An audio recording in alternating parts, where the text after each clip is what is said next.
अस्सलाम वालेकुम, मैं शाहिद हुसैन सिटी कोर्ट में मौजूद हैं। मुलज़िम ज़हीर और शबीर की दरख्वास्त ज़मानत मुस्तरद हो चुकी है। पुलिस ने उनको गिरफ्तार कर लिया है। हथकड़ियों में उनको बाकायदा तौर पर कुछ देर बाद कराची की सेंट्रल अदालत मुंतकिल किया जाएगा।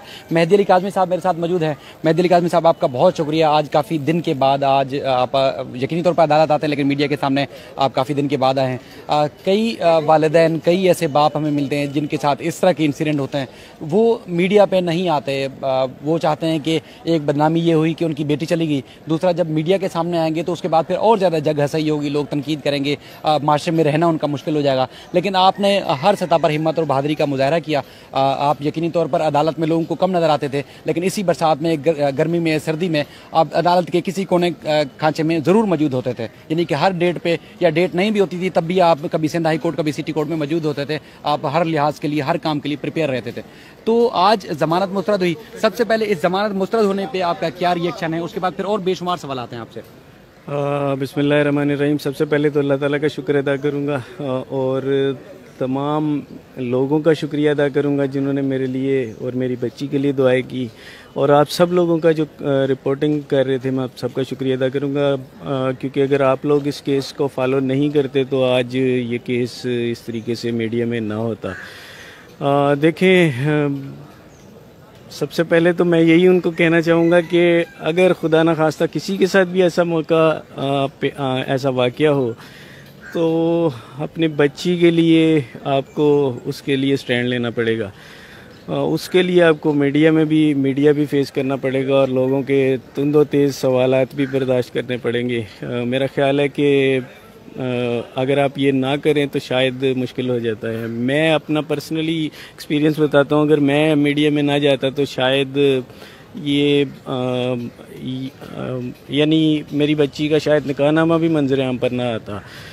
तो मैंने जो स्टांस लिया, अल्लाह का शुक्र है आज अल्लाह ताला ने उसमें हमारी मदद की।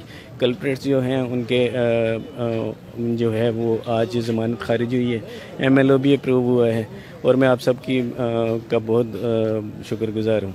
मेरे साहब, आपके ऊपर या जो भी आप ज़ाहिर एक फ़ाइट कर रहे हैं, और मैं तो बहादुरी की, आपको एक हिम्मत और हौसले की एक अजीम मिसाल समझता हूँ।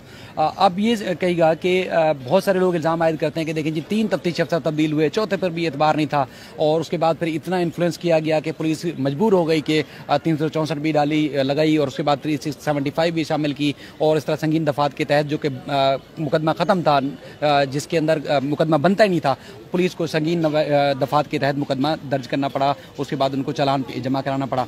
तो आप क्या समझते हैं कि वो जो इल्ज़ामात आपके ऊपर आयद किए जा रहे हैं, क्या वो दुरुस्त है, या आपका जो पहले दिन से मौक़िफ़ था वो दुरुस्त था?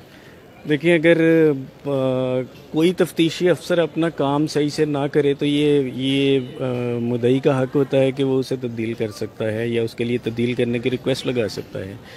इस केस में अगर तफ्तीशी अफसर जो हैं वो तब्दील हुए हैं तो मेरा ख्याल है कि वो अपनी कारकर्दगी की वजह से तब्दील हुए। अभी आप देखें कि वही पुलिस है, और मैं IG साहब का भी शुक्र अदा करूँगा कि एट दी एंड जो चालान पेश हुआ था वो पुलिस की एंड से हुआ था, उसमें हमारा कोई लेना देना नहीं था। जो दफ़ात बनती थी वो जज साहब के सामने पेश हुई, और जज साहब ने उन पे आर्गूमेंट्स हुए, और आर्गूमेंट्स के बाद उन्हें अप्रूव किया है, और आज अल्लाह का शुक्र है MLO भी अप्रूव हुआ है, और बहुत ज़्यादा उम्मीद हो गई है कि 375 की जो दफ़ा है वो भी अब लग जाएगी। आपको जिस तरह एक इम्तिहान से गुजरना पड़ा, आपके इस तरह वकील को भी इम्तिहान से गुजरना पड़ा, जिब्रान नासिर को भी, ना सिर्फ अदालतों में बल्कि अदालतों के बाहर भी। तो उन्होंने जिस तरह काम दिखाया, ज़ाहिर है अभी तो ट्रायल शुरू नहीं हुआ, ट्रायल शुरू होगा, लेकिन एक पहला मरहला या पहले मरहले से बहुत आगे चला गया, उसमें बड़ी कामयाबी हुई है। तो आप आगे किस तरह समझ रहे हैं कि उन्होंने किस तरह आपके केस को चलाया और आपको इतनी बड़ी कामयाबी मिली?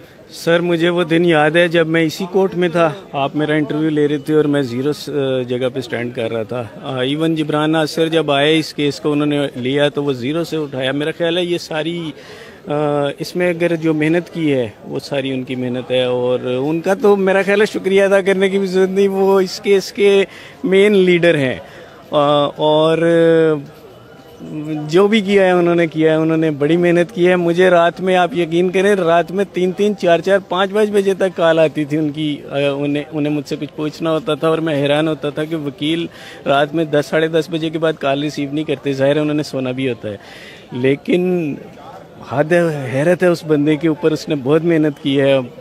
आई have no words to thanks him really. अच्छा, इसमें एक तो ये है कि कुछ मुल्ज़मान गिरफ्तार नहीं हुए, 4 मुल्ज़मान जेल में है और 364 के तहत तो ज़ाहिर है अब हाई कोर्ट से भी उम्मीद है कि बेल डिसमिस होगी और लंबे अरसे के लिए जेल में रहेंगे। आज यकीनी तौर पर मैंने देखा नहा धो के भी आए थे, शायद तैयारी करके आए थे कि वो उनको जेल जाना है। तो जो मुल्ज़मान गिरफ्तार नहीं है उसके लिए पुलिस को क्या कहेंगे आप, उनसे क्या रिक्वेस्ट करेंगे? दूसरा, आपको पता है कि पूरी दुनिया में इस मामले को सपोर्ट किया गया है, ऐसे ऐसी जगहों से, ऐसे ऐसे शहरों से, ऐसे ममालिक से, ना कोई लोगों ने ज़ात देखी, कोई कौमियत नहीं देखी, मुकम्मल तौर पर आपके साथ खड़े रहे। उनसे आप क्या कहेंगे जिन लोगों ने आपको सपोर्ट किया? मैं सबसे पहले मैंने उनका ही शुक्रिया अदा किया था कि जो जितने लोगों ने मुझे सपोर्ट किया वो ना उनमें बहुत सारे तो ऐसे थे जो हमारे रिलीजन से भी ताल्लुक़ नहीं रखते थे। इंडिया से सिख भाई और बहुत सारे हिंदू जो थे वो मुझे मैसेज करते थे, कॉल करते थे, इवन आपको भी कॉल्स आती थी। इसके अलावा जिन जिन लोगों ने मुझे सपोर्ट किया मैं उनका बहुत शुक्रिया अदा करूंगा। और मैं समझता हूं कि अगर किसी के साथ खुदा न खास्ता ऐसा वक्त आए और वो बाप अपनी बच्ची के लिए खड़ा हो तो मैं कहता हूं ऐसे ही उस बाप को सपोर्ट मिलनी चाहिए। इसके अलावा जो आपने फर्स्ट क्वेश्चन पूछा था मेरे, मुल्ज़मान जो गिरफ्तार नहीं है, जी उनके बारे में क्या देखें, अभी तो इसका ट्रायल शुरू होना है और मैं पूरी उम्मीद रखता हूं कि इसके अंदर जो मुलव्वस थे वो सब अरेस्ट होंगे। ठीक है, आपका बहुत शुक्रिया। इंशाल्लाह मजीद बाद में गुफ्तगू होगी, आज चूँकि अभी ऊपर जाना है आपको अदालत और उसके बाद फिर जो फैसले की कॉपी आएगी, मजीद इस सिलसिले में जो तफसीलात आएगी वो आपके सामने रखेंगे। अपना ख्याल रखिएगा। अल्लाह हाफ़िज़।